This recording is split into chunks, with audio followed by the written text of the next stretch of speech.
I never told my son about my $45,000 monthly salary, even though he always saw me living a simple life. One day, he invited me to dinner with his wife's parents, who were visiting from overseas. I decided to see how they would treat a poor person by pretending to be a broke and naive mother.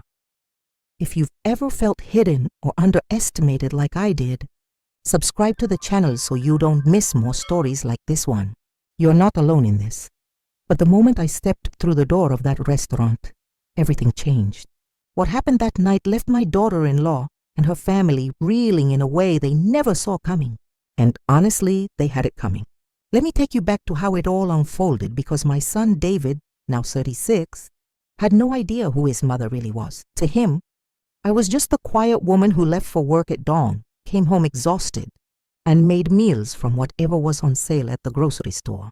The faint scent of overripe bananas from the discount bin always lingered in our kitchen, mixing with the steam from boiling potatoes. Simple, hearty food that filled us up but never impressed. Maybe a clerk or a receptionist, someone scraping by, nothing to write home about. I never set him straight. Why would I? I came from a time when you didn't broadcast your wins. You let your actions speak in the quiet hours. Inside, though, a small ache sometimes stirred. Did he see me as weak, as someone who needed pity? I pushed it down, reminding myself that silence built character in him. Not dependence. I never mentioned that for over 2 decades. I'd been a vice president at a global tech firm, closing deals worth tens of millions and steering teams across continents.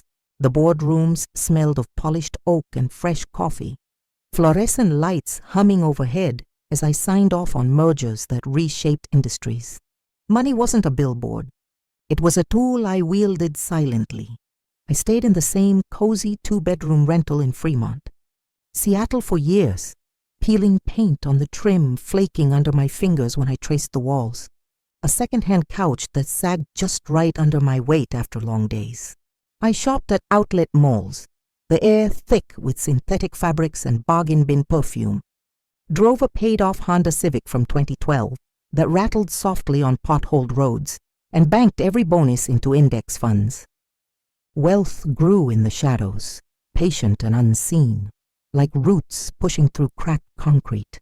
Real strength watches before it moves, and I'd learned to watch closely, spotting the subtle flinch in a colleague's eye before a negotiation turned.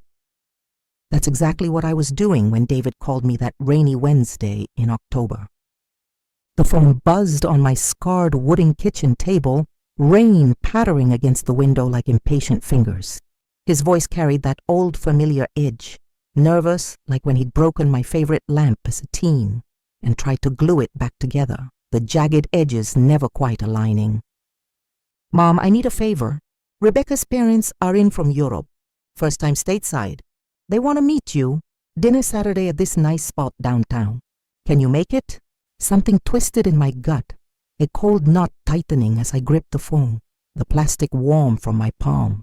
It wasn't a warm invite. It was a plea to not rock the boat, to blend into the background. I pictured him fidgeting in his apartment, Rebecca hovering nearby, whispering reminders. A flicker of hurt bloomed. Had I raised him to feel ashamed of me? "What did you tell them about me?" I asked, keeping my tone even though my heart thudded unevenly. A pause stretched too long, filled only by the distant hum of traffic outside. Then haltingly, "Just that you work in an office, live alone, keep things simple. You know, no big deal, simple." The word landed like a slap, shrinking my life into a footnote he had to explain away. I drew in a slow breath, the damp air heavy with the earthy scent of wet leaves from the open window, staring at the faded photo of us on the mantel, me at 28, exhausted but fierce, him a chubby toddler on my hip, his tiny hand clutching my collar.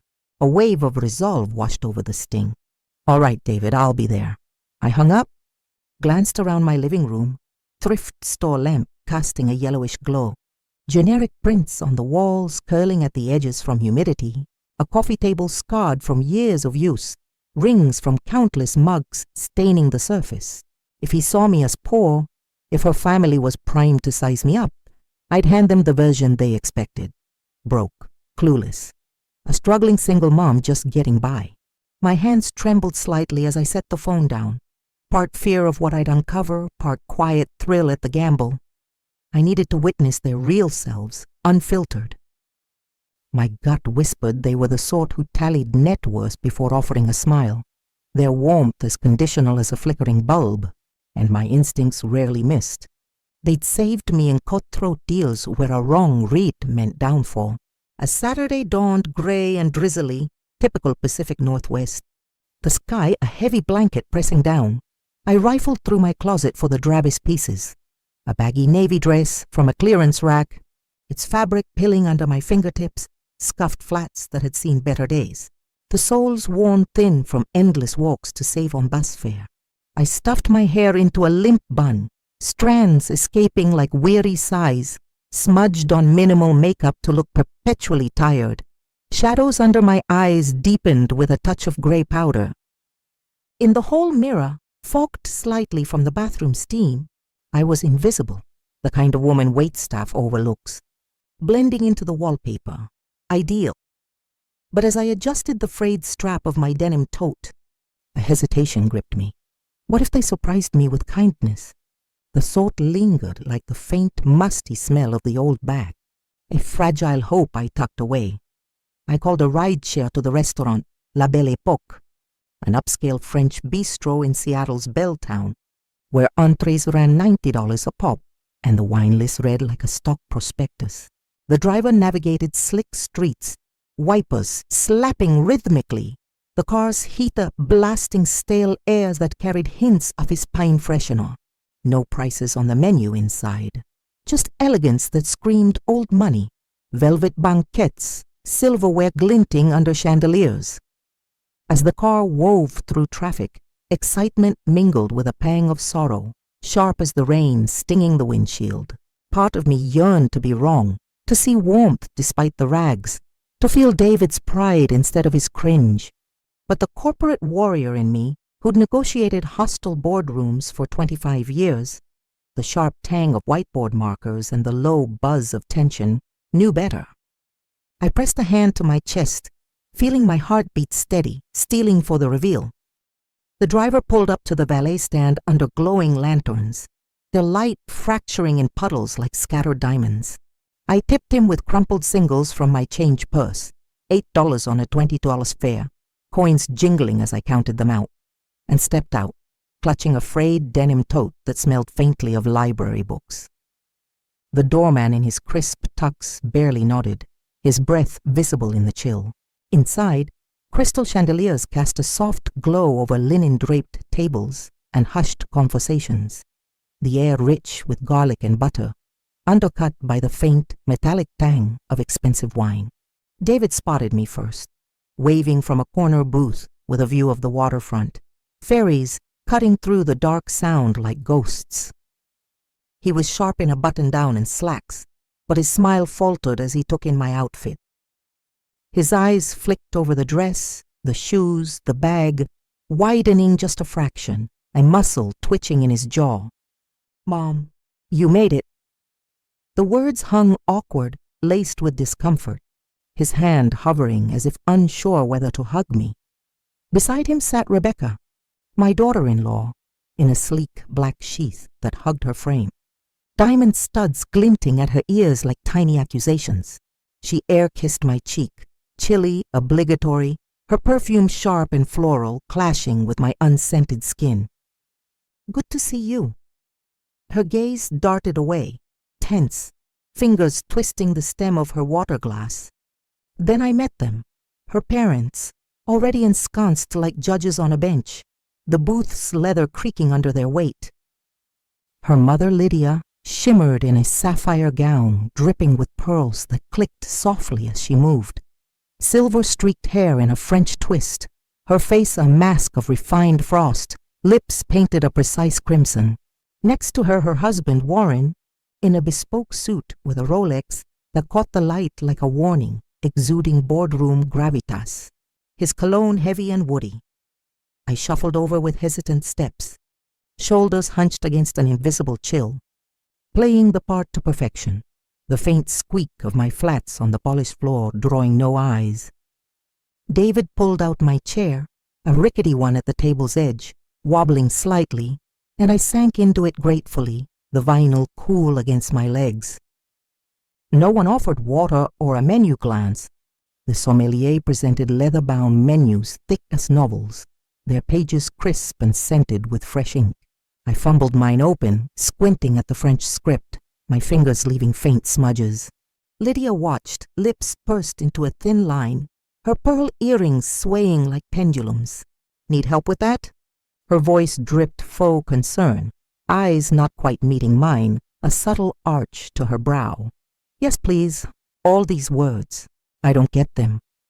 I shrank smaller, voice quivering like a leaf in the wind, my hands folding in my lap to hide their steadiness. She exhaled sharply, a puff of breath that stirred the air. "We'll keep it basic for you. The chicken, nothing extravagant. We wouldn't want to overextend." The words sliced clean, implying my wallet couldn't handle it, hanging in the perfumed air like smoke. Warren grunted agreement, his fork tapping impatiently. David stared at his napkin, folding and unfolding it, knuckles white. Rebecca twisted her ring, the diamond scraping softly. Silence swallowed the table, thick and oppressive, broken only by the distant clink of glasses and murmur of jazz from hidden speakers. But I observed the micro-expressions, the power plays, the way Lydia's nostrils flared ever so slightly. Lydia broke it, launching into their jet-lag woes from Heathrow, her voice rising and falling like a well-rehearsed monologue, then pivoting to flex. "Our suite at the Four Seasons, been $200 a night, but worth every penny for the view of the Sound at dusk." She eyed me, fishing for awe, her pearls catching the light. "We leased a Mercedes S-Class, essential for getting around properly. None of those bumpy Ubers." Warren chimed in. "Dropped a few grand at Neiman Marcus. Essentials only, cashmere, loafers." The scent of their entitlement wafted stronger than the seared scallops arriving at nearby tables. I nodded meekly, forcing a wide-eyed blink. "Sounds wonderful." Inside, a quiet resolve hardened. They were performing, and I was the audience they dismissed. "And your work?" Lydia leaned in, saccharine but spiked, her elbow brushing the starched tablecloth. "What keeps you busy?" I dropped my gaze to my lap, tracing a loose thread on my dress. "Office job. Filing, phones, that sort of thing." They swapped a glance, pity laced with triumph, Warren's Rolex ticking audibly in the hush. "Admirable," he said, voice booming slightly. "Honest labor. We respect that." The food arrived, artful towers of foam and microgreens on porcelain plates warm to the touch, steam curling up with hints of truffle. Lydia speared her foie gras, the knife gliding smoothly. "This is $95 exquisite. You can't skimp on excellence, can you?" Her eyes flicked to my simpler plate, a veiled challenge. David tried steering to neutral, his latest project at the firm, words tumbling out too fast. Lydia cut him off with a manicured hand. "David, does your mother manage on her own? That little place must be tight on a budget." He nodded stiffly, avoiding my eyes. "Yeah, it's modest." Lydia's eyes softened to crocodile tears, glistening under the chandelier. "So brave, scraping by at your age. Does the paycheck stretch?" The trap snapped shut, her voice laced with false empathy. "I make do," I murmured, voice barely above the jazz saxophone's wail. "Clip coupons, patch what breaks." A micro pause hung. Did she sense my pulse quicken under the act? She pressed, undeterred. "We ensured Rebecca had every advantage. Private tutors that cost a fortune, summers in Tuscany with olive groves stretching forever, fluency in 3 languages from immersion camps. When she wed David, we gifted $50,000 for their condo down payment in Capitol Hill, closing date March 15, 2024, and covered the Maui honeymoon. $18,000 all in, complete with private cabanas." Her stare pinned me like a specimen. "Family supports family." The words dripped with implication. "And you? Any help for the newlyweds?" "A little something," I said softly, eyes downcast, fingers twisting the napkin until it dampened. From savings, Lydia cooed, a tinkling laugh that grated like glass. How touching. Gestures matter, even small ones. Fury simmered low, not wild but precise, like a scalpel warming in sterile light. I let her ramble, because bullies like her fill the air with their own undoing, their voices echoing off the booth's velvet walls. A brief hesitation gripped me. Should I stop this now? But I breathed through it, the cool fork heavy in my hand. She swirled her $250 burgundy in a balloon glass, the liquid's legs trailing like tears. Only the best from Napa Valley estates, notes of black cherry and earth. Do you indulge? Rarely, I replied, voice small. Box wine on holidays, the kind with twist-off caps. Her laugh tinkled, sharp as shattering crystal. Not everyone's palate is refined. It takes exposure. Castles in Bordeaux with moats still full, safaris in Kenya where the dust coats your throat. Warren nodded, swirling his own glass. Rebecca's got our eye for quality, spots fakes a mile away. Rebecca mumbled thanks, her cheeks flushing pink. Lydia turned to me, head tilted. Hobbies then? Weekends. Crosswords in the paper, baking from scratch with whatever's cheap. Library books that smell like old pages. Another loaded glance between them, Warren's brow furrowing. Charming simplicity, Lydia said, though her tone soured it. Though culture enriches, opera in Vienna with velvet seats that cradle you, galleries in Florence where the air hums with history. Pity not all get the chance. Dessert followed. Her 35 baros soufflé dusted with gold leaf that shimmered like fool's treasure. Mine a plain creme brulee, its caramel crackling faintly under my spoon. Divine, real luxury in the details, she sighed, savoring each bite. Then she shifted, voice syrupy grave, leaning forward so her pearls pooled on the table. Family matters deserve candor, raw, unfiltered.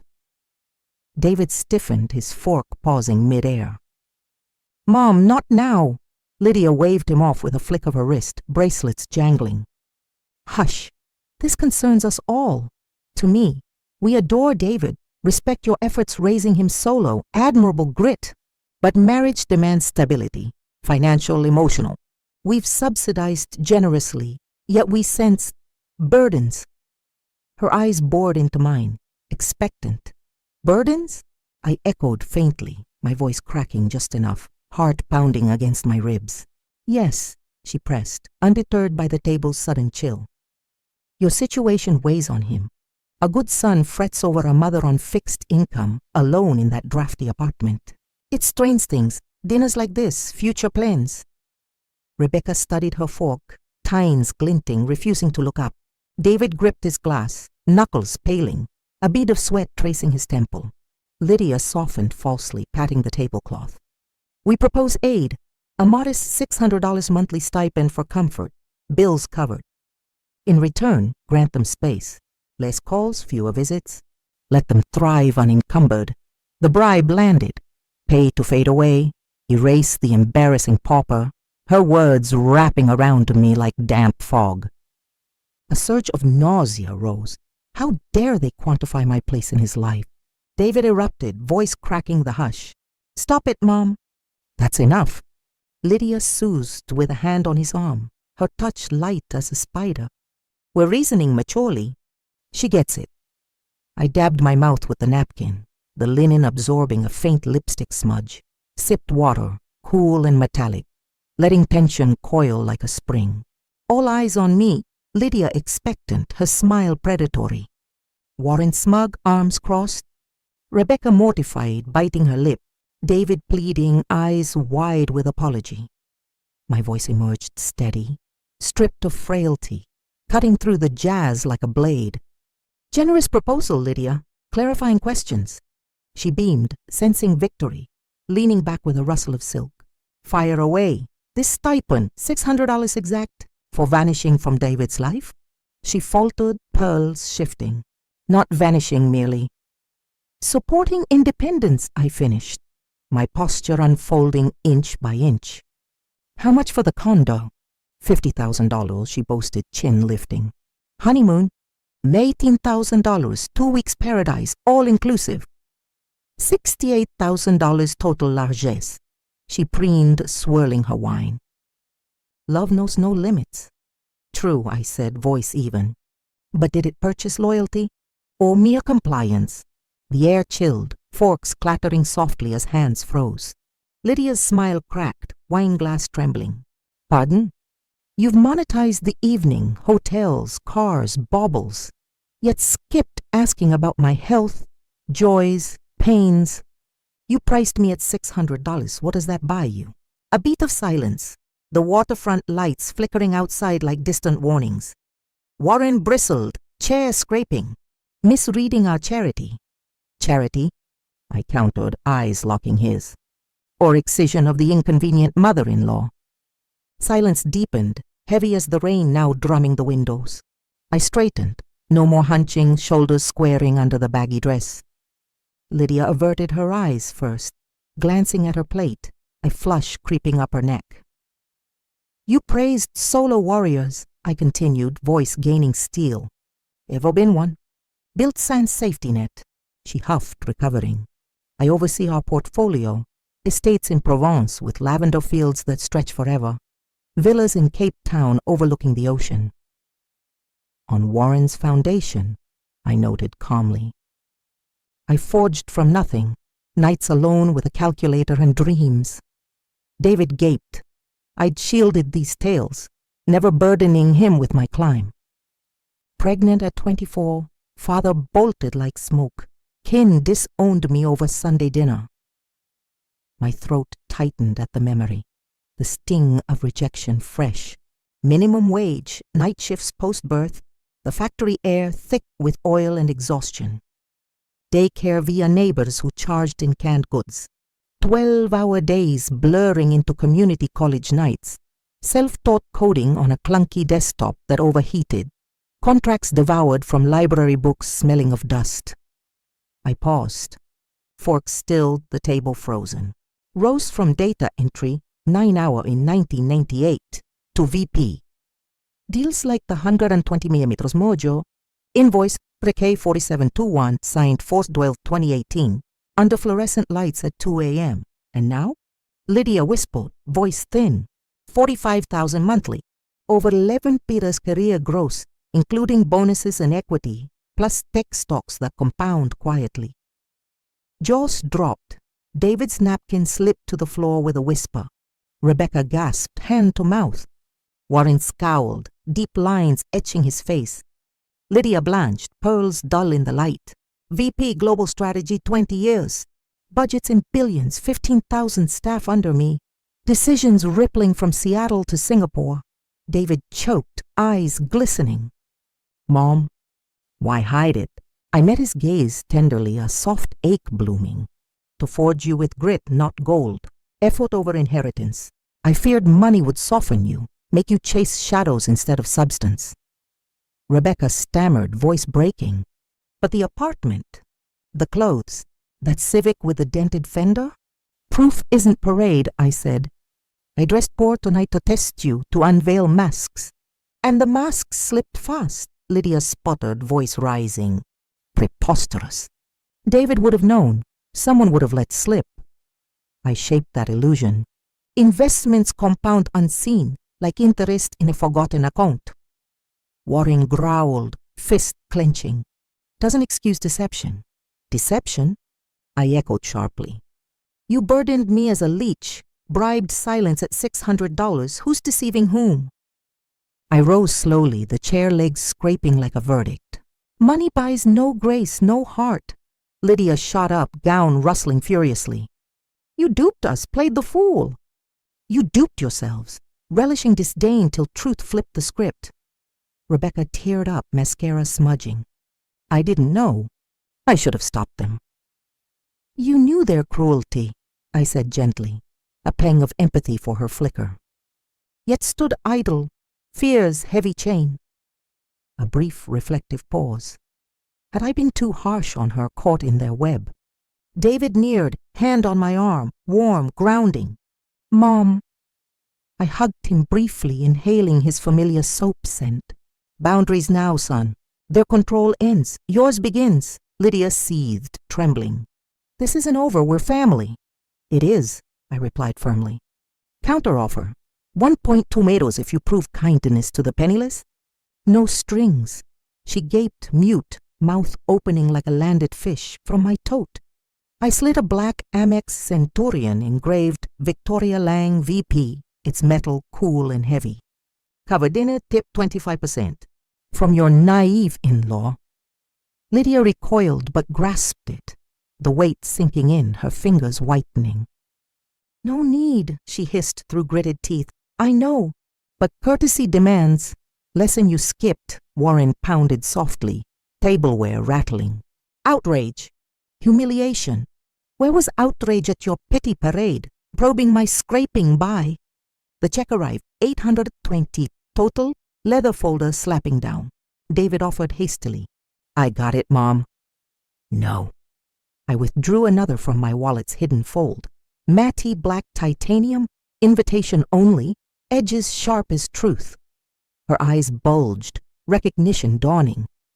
That's Centurion, 10K fee, 500K spend minimum. Perks eternal, private jets, elite access. The server processed swiftly, returning with a nod. Approved, Miss Lang, $1,000 even with tip. Lydia stared, deflated, card slipping from her grasp like a defeated flag. I gathered my things, tote slung over shoulder. Fine meal. Thanks for the authenticity lesson. Raw, unforgettable. Lydia trembled, voice cracking. Family ties bind us, holidays, milestones. Now I see clearly, and so do you. Every forced smile will echo this. Warren returned from a call, ashen, accounts frozen abroad, voice clipped. Temporary glitch. International hold. I nodded to Rebecca, her sobs quiet. Choose gross over legacy. It's yours to claim. She nodded, wiping her face. Outside rain misted my skin, cool and cleansing. David walked me out, puddles splashing underfoot. You okay, Mom? That was intense. Liberated, I whispered, exhaling deeply, the salty harbor air filling my lungs. We paused under the awning, neon signs reflecting in standing water. Why the ruse? Why not just show up as you? Truce serum, I said softly, hand on his shoulder. Confirmed the venom I suspected, but needed proof. For you, for me. He nodded, rain dripping from his hair. Proud of you. Always was. But now, wow. A ride share pulled up. Pre-booked Uber Black from the app. Discreet and professional. Set limits with them, David. Love without chains. He promised, hugging tight. Love you. Always. I drove off. City lights blurring through the wipers, heart unburdened. A quiet triumph warming my chest, but wait, back inside my head, as I gripped the wheel, leather creaking under my palms, a small victory flickered. Earlier, when Lydia bragged about their secure portfolio, her voice smug over cognac, I'd casually mentioned a stock tip. Heard whispers on quantum dynamics. Might dip before Q4 earnings on 10/28. She'd scoffed, waving it off with a laugh. But I knew from board intel, it'd tanked 15% post-earnings due to supply chain leaks, internal memos I'd greenlit. By Monday, their genius investments would have shed $250K, a seed of doubt they'd nurture into paranoia, their confidence cracking like dry earth. Control regained quietly, no fanfare, just the satisfaction of unseen moves. Home was my haven, Wayne 200 SKFT in Fremont. Rent controlled since 2005, $650 month, walls echoing with memories. I kicked off flats, toes aching from the act, brewed chamomile tea, steam curling with honeyed sweetness, and sank into the armchair, its fabric worn soft. The room felt cozier now, lamplight pooling golden on the rug. Phone buzzed, David's text, thumbnail glowing. Home safe.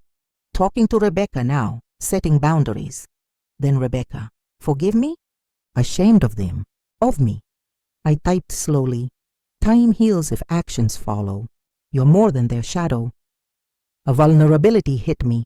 Could she change, or was I hoping too hard? Sleep came deep, dreamless. Rain lulling like a lullaby. Sunday, I jogged the waterfront, 5 miles, steady pace, salt spray stinging my face, legs burning with familiar fire. Then coffee at a corner cafe, beans grinding fresh, steam fogging the window. David's call pierced the chatter. Rough night after you left. Confronted them. Words flew like daggers. Details? I urged, cup warm in hands. Told Lydia her help was control, a leash disguised as love. Rebecca backed me, first time, voice shaking but firm. They raged, threatened cuts to support, disinheritance whispers. We drew lines, respect or distance. They stormed out, but I felt free. His breath hitched, a micro-conflict in his tone, love clashing with disgust. Good, I said, stirring sugar slowly. Freedoms start, painful, but roots deepen. He paused, voice softening. Rebecca wants to visit. To learn from you, really learn. Soon, reflection first. Let it simmer. We hung. I felt roots shifting in my own life, old secrets loosening. Monday boardroom, 45K direct deposited with a ping, routine as sunrise. But whispers of my family drama leaked. Assistant overheard my post-dinner call, her eyes wide over espresso. Colleagues teased gently in the hallway, fluorescent buzz overhead. I owned it with a wry smile. Tested waters. Passed with flying colors. Laughter sealed bonds. A warmth spreading, vulnerability shared. Strength affirmed. Microgancho. But Tuesday brought heat. Lydia's email, CC David, words sharp as tacks. Manipulative stunt to divide us. We'll discuss at Thanksgiving. Family first. A flicker of dread, more confrontation. I forwarded to David. Your call, son. He replied instantly. Declined. Our terms, no games. Pride swelled, mixed with sorrow for the rift I'd widened. Tensions simmered like low boil. Rebecca texted midweek, voice note trembling. Parents freezing me out, calls ignored, gifts returned. Hurts deep, like losing limbs, but clarifying. Who they are versus who I want to be. I met her for coffee at Pike Place. Neutral ground, air alive with fishmongers' shouts and roasted nut aroma. She arrived disheveled, no makeup, coat damp. They equate money with love, she said over steaming lattes, foam clinging to her lip. Grew up post-war scarcity in Manchester. Scraped coal dust for heat, rationed bread.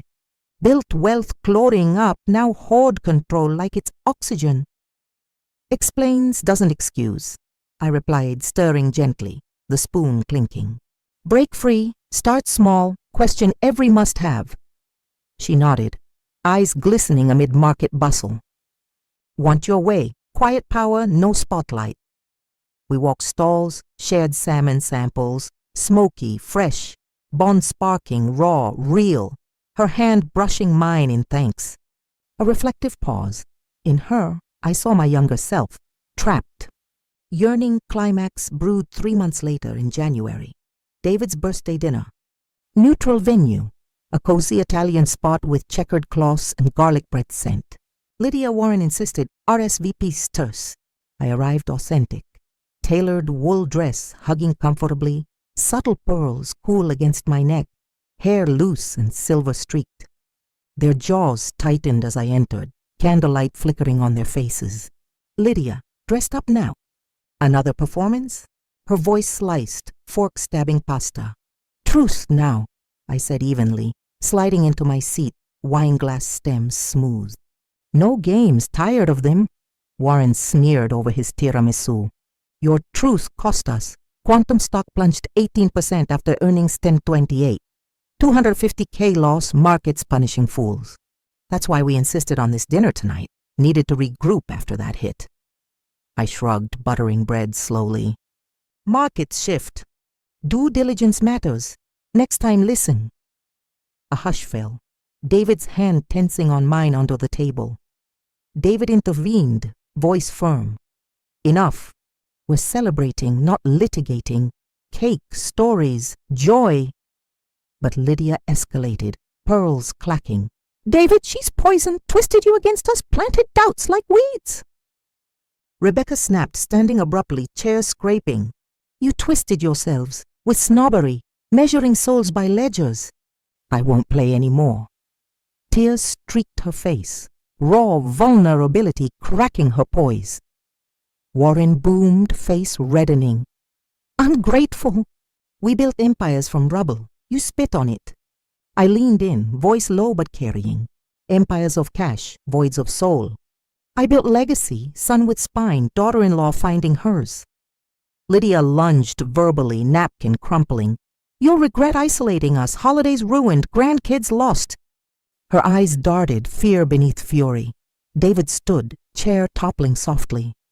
Choice made. Out now. They stormed off, Warren muttering lawsuits, frivolous bluff, heels clicking on tile. Rebecca hugged me fiercely, sobs muffled in my shoulder. Thank you for showing the way. Peace settled like dust after storm. The remaining three sharing cake in quiet laughter. Forks scraping plates. Epilogo, months later. Boundaries held firm as Seattle's steady rain. Lydia Warren's thawed sporadically. Holiday cards stiff with forced cheer. Stilted calls laced with probes. Rebecca bloomed. Quick flashy job for non-profit, channeling smarts to aid underserved coders. Her first grant pitch echoing my old boardroom fire. David thrived, promoted sans silver spoon, late nights at his desk mirroring my climb. Mentored her quietly over Zoom, shared ledgers from my rise, first paycheck stub. $420 biweekly, 1998. Creased and yellowed, her eyes widening at the math. We hosted Christmas, my apartment aglow with string lights, $20 from the drugstore. Tree from lot, 65 shedding needles on the rug. Homemade pies bubbling with cinnamon warmth. No opulence, pure joy. Laughter echoing off walls. David's arm around Rebecca, her hand on a growing belly. As lights twinkled like that first restaurant glow, I whispered to David amid wrapping paper crunch. Wealth whispers, louder than any shout. True riches echo in quiet victories. Connections forged in fire. Peace earned in truth. What hit you hardest in my story? Share your own family clash in comments. I rate everyone. If this resonated, subscribe for more raw truths like mine. Stay connected.